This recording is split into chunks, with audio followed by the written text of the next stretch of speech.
VMTV ന്യൂസിന്റെ ഈ മണിക്കൂറിലെ പ്രധാന വാർത്തകളിലേക്ക് മാന്യ പ്രേക്ഷകർക്ക് സ്വാഗതം. നവകേരള സർവേക്ക് പച്ചക്കൊടി. നവകേരള സർവേ റദ്ദാക്കിയ കേരള ഹൈക്കോടതി ഉത്തരവ് സ്റ്റേ ചെയ്തു. സുപ്രീം കോടതിയാണ് സ്റ്റേ നൽകിയത്. ഹൈക്കോടതി ഇടപെടൽ സുപ്രീം കോടതി പരിശോധിക്കണമെന്ന് കേരളം ആവശ്യപ്പെട്ടു. കേരളത്തിനു വേണ്ടി കപിൽ സിബൽ ആണ് ഹാജരായത്. സർക്കാർ നടത്തിയ ക്ഷേമ പ്രവർത്തനങ്ങളുടെ മൂല്യനിർണ്ണയം നടത്തുന്നതിൽ തെറ്റെന്താണെന്ന് സുപ്രീം കോടതി എതിർഭാഗത്തോട് ചോദിച്ചു. സർക്കാരിന്റെ നവകേരള സർവേ റദ്ദാക്കിക്കൊണ്ടുള്ള ഹൈക്കോടതി ഉത്തരവിൽ ഗുരുതര പരാമർശങ്ങളാണ് ഉന്നയിച്ചിരുന്നത്.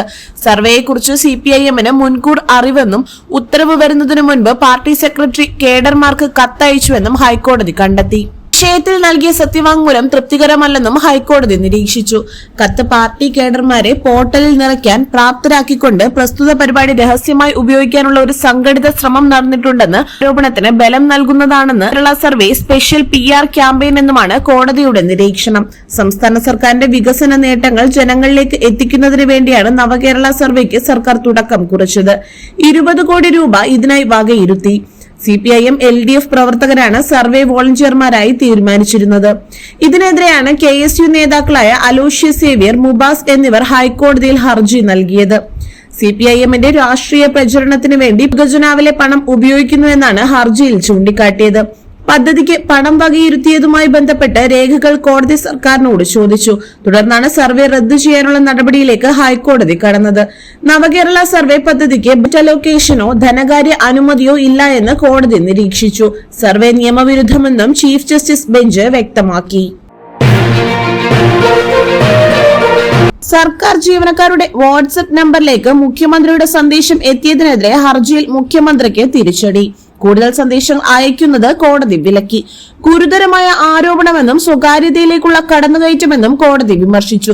ഇനി ഒരു സന്ദേശവും അയക്കരുതെന്നും ഹൈക്കോടതി നിർദ്ദേശിച്ചു. വ്യക്തിഗത വിവരങ്ങൾ ഔദ്യോഗിക ആവശ്യത്തിനല്ലാതെ ഉപയോഗിക്കരുതെന്ന് മുൻകാല ഉത്തരവുണ്ടെന്ന് ഹൈക്കോടതി നിരീക്ഷിച്ചു. വ്യക്തിഗത വിവരങ്ങൾക്ക് എന്ത് സുരക്ഷയുണ്ടെന്നും ഹൈക്കോടതി ചോദിച്ചു. സർക്കാരിന് ഹൈക്കോടതി നോട്ടീസ് അയച്ചു. സംഭവത്തിൽ വിശദീകരണവും തേടി. എങ്ങനെ വിവരങ്ങൾ കിട്ടിയെന്ന് കോടതി ആവശ്യപ്പെട്ടു. ഇനി സന്ദേശങ്ങൾ അയക്കില്ല എന്ന് ഉറപ്പ് തരണമെന്നും കോടതി നിർദ്ദേശിച്ചു. കേസ് അടുത്ത വെള്ളിയാഴ്ച പരിഗണിക്കും. ഉദ്യോഗസ്ഥരുടെ സ്വകാര്യ വിവരങ്ങൾ ചോർത്തി തിരഞ്ഞെടുപ്പ് പ്രചരണത്തിന് മുഖ്യമന്ത്രി ദുരുപയോഗം ചെയ്യുന്നുവെന്നും പ്രതിപക്ഷം ആരോപിച്ചു. 10% ക്ഷമാപത്ത് അനുവദിച്ച് ഉത്തരവിറങ്ങിയതിന് പിന്നാലെയാണ് ജീവനക്കാരുടെ നമ്പറിലേക്ക് സന്ദേശം എത്തിയത്. DA കുടിശ്ശിക ഉൾപ്പെടെ ജീവനക്കാർക്ക് അനുവദിച്ച ആനുകൂല്യങ്ങൾ എണ്ണിപ്പറഞ്ഞായിരുന്നു സംസ്ഥാന സർക്കാർ ജീവനക്കാരുടെ വാട്സ്ആപ്പ് നമ്പറിലേക്ക് മുഖ്യമന്ത്രിയുടെ സന്ദേശം എത്തിയത്. ഭരണഘടനയിൽ സംസ്ഥാനത്തിന്റെ പേര് കേരളം എന്നാക്കണമെന്ന ബില്ലിന് കേന്ദ്രമന്ത്രിസഭയുടെ അംഗീകാരം. പ്രധാനമന്ത്രിയുടെ പുതിയ ഓഫീസായ സേവാതീർത്ഥിയിൽ ചേർന്ന ആദ്യ മന്ത്രിസഭാ യോഗമാണ് കേരളത്തിന്റെ ആവശ്യം പരിഗണിച്ചത്. ഭരണഘടനയുടെ 1-ാം പട്ടികയിൽ സംസ്ഥാനത്തിന്റെ പേര് കേരള എന്നാണ് രേഖപ്പെടുത്തിയിട്ടുള്ളത്. ഇത് കേരളം എന്നാക്കി ഭേദഗതി ചെയ്യുന്നതിന് വേണ്ടി അടിയന്തര നടപടികൾ ഭരണഘടനയുടെ അനുച്ഛേദം 3 പ്രകാരം കൈക്കൊള്ളണമെന്നും ആവശ്യപ്പെട്ടാണ് 2024 ജൂണിൽ കേരള നിയമസഭാ പ്രമേയം പാസാക്കിയത്. ഭരണഘടനയുടെ 8-ാം പട്ടികയിൽ പറയുന്ന എല്ലാ ഭാഷകളിലും കേരളം എന്ന് മാറ്റണമെന്ന് പ്രമേയത്തിൽ ആവശ്യപ്പെട്ടിരുന്നു. ഈ ആവശ്യമാണ് ഇന്ന് കേന്ദ്ര മന്ത്രിസഭയുടെ പരിഗണനയ്ക്ക് വന്നത്. 2023 ഓഗസ്റ്റിൽ ഇതേ കാര്യം ആവശ്യപ്പെട്ട് പ്രമേയം കേരള നിയമസഭ പാസാക്കിയിരുന്നു. പക്ഷേ സാങ്കേതിക പ്രശ്നം ചൂണ്ടിക്കാട്ടി കേന്ദ്രം അത് മടക്കിയിരുന്നു. ഭരണഘടനയുടെ 1-ാം പട്ടികയിലും 8-ാം പട്ടികയിലും മാറ്റം ആവശ്യപ്പെട്ടായിരുന്നു ആദ്യ പ്രമേയം. എന്നാൽ 8-ാം പട്ടികയിൽ മാത്രം മാറ്റം വരുത്തിയാൽ മതിയെന്ന് കേന്ദ്ര ആഭ്യന്തര വകുപ്പ് നിർദ്ദേശിച്ചു. തുടർന്നാണ് പരിഷ്കരിച്ച പ്രമേയം കേരള നിയമസഭ പാസാക്കി കേന്ദ്രത്തിന് വീണ്ടും അയച്ചത്. വൈറ്റിലയിലെ റെയിൽപാളത്തിന് സമീപം യുവതിയുടെ മൃതദേഹം കണ്ടെത്തിയ സംഭവത്തിൽ സുഹൃത്തായ പൊന്നുരുന്നി സ്വദേശി കസ്റ്റഡിയിൽ. ഹൈക്കോടതിയിലെ മുൻ ജീവനക്കാരനായ ഷാജിയെയാണ് പോലീസ് കസ്റ്റഡിയിൽ എടുത്തത്. സംഭവം കൊലപാതകമാണെന്നാണ് പോലീസിന്റെ നിഗമനം. കസ്റ്റഡിയിലുള്ള ഷാജിയെ പോലീസ് ചോദ്യം ചെയ്തു വരികയാണ്. ചൊവ്വാഴ്ച പുലർച്ചെയാണ് വൈറ്റില ഫ്ലൈ ഓവറിന് താഴെ റെയിൽവേ പാളത്തിന് സമീപത്തായി യുവതിയുടെ മൃതദേഹം കണ്ടെത്തിയത്. ഇതുവഴി പോയ അമൃത എക്സ്പ്രസ് ട്രെയിനിന്റെ ലോക്കോ പൈലറ്റാണ് പാളത്തിന് സമീപത്തായി ഒരു സ്ത്രീ കിടക്കുന്നത് കണ്ടത്. ഉടൻ തന്നെ ഇദ്ദേഹം റെയിൽവേ അധികൃതരെ വിവരം അറിയിച്ചു. തുടർന്ന് വിവരമറിഞ്ഞ് മരട് പോലീസ് സ്ഥലത്തെത്തി നടത്തിയ പരിശോധനയിലാണ് യുവതി മരിച്ചതായി കണ്ടെത്തിയത്. പ്രാഥമിക പരിശോധനയിൽ തന്നെ സംഭവം കൊലപാതകമാണെന്ന് പോലീസിന് സംശയമുണ്ടായിരുന്നു. ട്രെയിനിൽ നിന്നും വീണതല്ലെന്ന് പിന്നീട് പോലീസ് സ്ഥിരീകരിച്ചു. സംഭവം കൊലപാതകമാണെന്നും സമീപത്തായി രക്തക്കറ കണ്ടെത്തിയെന്നും പിടിവലി നടന്നതിന്റെ ലക്ഷണങ്ങളുണ്ടെന്നും പോലീസ് ഉദ്യോഗസ്ഥർ പിന്നീട് വ്യക്തമാക്കി. മൃതദേഹത്തിന് സമീപത്തു നിന്നായി ഒരു മൊബൈൽ ഫോൺ പോലീസ് കണ്ടെടുത്തിരുന്നു. ഇതു കേന്ദ്രീകരിച്ച് നടത്തിയ അന്വേഷണത്തിൽ കൊല്ലപ്പെട്ട യുവതിയെയും തിരിച്ചറിഞ്ഞു. കോട്ടയം സ്വദേശിയായ സുധാ ബേബിയാണ് കൊല്ലപ്പെട്ടതെന്നാണ് പോലീസ് പറയുന്നത്. സുധാ ബേബിയും ഷാജിയും ഏറെക്കാലമായി സുഹൃത്തുക്കളാണെന്നും പോലീസ് പറഞ്ഞു. പോലീസ് നടത്തിയ അന്വേഷണത്തിൽ സുധാ ബേബിയും ഷാജിയും തിങ്കളാഴ്ച രാത്രി പാളത്തിന് സമീപത്തേക്ക് വരുന്നതിന്റെ CCTV ദൃശ്യങ്ങൾ കണ്ടെടുത്തിരുന്നു. ഷാജിയുടെ വാഹനത്തിലാണ് ഇരുവരും ഒരുമിച്ചെത്തിയത്. തുടർന്ന് രണ്ടുപേരും റെയിൽപാളത്തിന് സമീപത്തേക്ക് പോയതായും CCTV ദൃശ്യങ്ങളിൽ വ്യക്തമായി. എന്നാൽ ഏറെ നേരം കഴിഞ്ഞ് ഷാജി മാത്രം തിരികെ വരുന്നതാണ് CCTV ദൃശ്യങ്ങളിൽ ഉണ്ടായിരുന്നത്. ഇതും ഷാജിക്കെതിരെയുള്ള പ്രധാന തെളിവായി. ഷാജിയെ കസ്റ്റഡിയിലെടുക്കുമ്പോൾ ഇയാളുടെ ഷർട്ടിൽ ചോര പുരണ്ട നിലയിലായിരുന്നു. സമയം എന്താണ് സംഭവിച്ചതെന്നോ എങ്ങനെയാണ് സുധാ ബേബി കൊല്ലപ്പെട്ടതെന്നോ വ്യക്തമല്ല.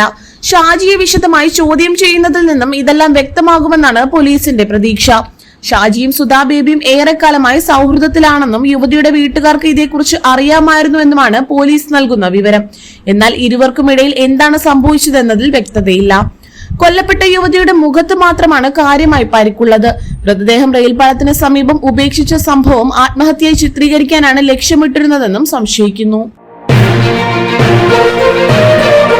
6 വർഷം മുമ്പ് സർക്കാർ മെഡിക്കൽ കോളേജിലെ ശസ്ത്രക്രിയക്കിടെ കത്രിക വയറ്റിൽ കുടുങ്ങി. തുടർന്ന് സ്വകാര്യ ആശുപത്രിയിലെ ശസ്ത്രക്രിയയിൽ കത്രിക പുറത്തെടുത്തു.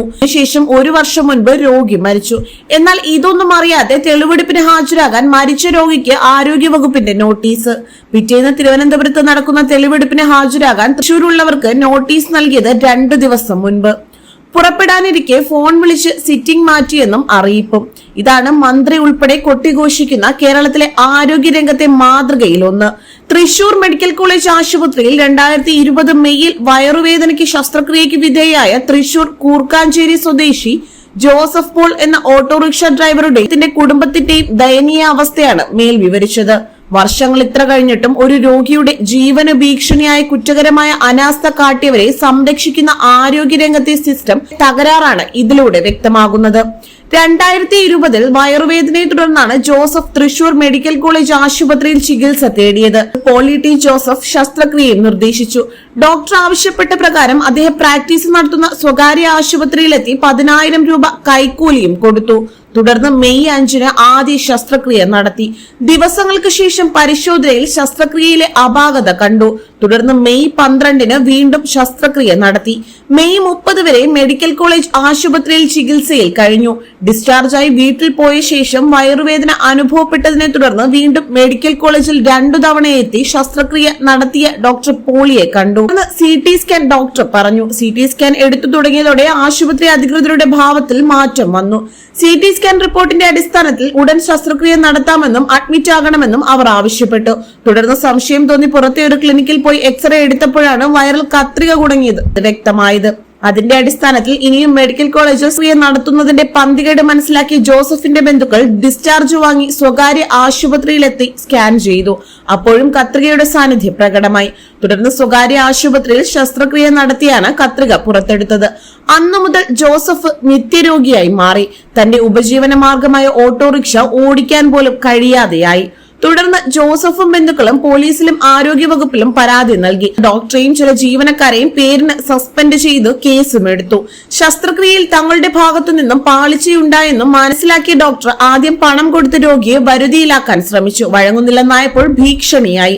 തുടർന്ന് ജോസഫ് മനുഷ്യാവകാശ കമ്മീഷനിൽ പരാതി നൽകി. 2022 ഓഗസ്റ്റിൽ അനുകൂല വിധിയുണ്ടായ വർഷങ്ങൾ കഴിഞ്ഞിട്ടും വിധിച്ച നഷ്ടപരിഹാര തുക ഇതുവരെ ലഭിച്ചില്ലെന്ന് മാത്രം. അതിനിടെ കേസുകൾ കോടതി ചിഴയുന്ന വേഗത്തിൽ നീങ്ങുകയാണ്. തനിക്ക് നീതി തേടി പല വാതിലുകളും മുട്ടി ഒടുവിൽ നീതി ലഭിക്കാതെ കഴിഞ്ഞ വർഷം ജനുവരി 29-ന് ജോസഫ് മരിച്ചു. ഈ മാസം 20-നാണ് സെക്രട്ടേറിയറ്റ് അനക്സിൽ തെളിവെടുപ്പിന് ഹാജരാകാൻ മരിച്ച ജോസഫിന് ആരോഗ്യവകുപ്പിന്റെ നോട്ടീസ് വന്നത്. ചേരാൻ ജോസഫിന്റെ ഭാര്യയും മകളും തയ്യാറാകുന്നതിന് മണിക്കൂറുകൾ മുൻപ് ആരോഗ്യവകുപ്പിൽ നിന്നാണെന്ന് പറഞ്ഞ് സിറ്റിംഗ് മാറ്റിയതായി അവരെ ഫോൺ വിളിച്ച് അറിയിക്കുകയും ചെയ്തു. കത്ത് കിട്ടിയതാകട്ടെ 20-നും. 6 വർഷം കഴിഞ്ഞിട്ടും ഡോക്ടർമാരുടെ ആരോഗ്യ സംവിധാനത്തിന്റെയും ഭാഗത്ത് നിന്നുണ്ടായ അനാസ്ഥയ്ക്ക് നീതി ലഭിക്കാതെ സിസ്റ്റം തകരാറ് മൂലം രക്തസാക്ഷിയായിരിക്കുകയാണ് ജോസഫ്. ഈ മണിക്കൂറിലെ പ്രധാന വാർത്തകൾ ഇവിടെ അവസാനിക്കുന്നു. വരും മണിക്കൂറിൽ പുത്തൻ പുതിയ വാർത്തകളുമായി PMTV ന്യൂസ് നിങ്ങൾക്കൊപ്പമാണ്. മറക്കാതെ കാണുക.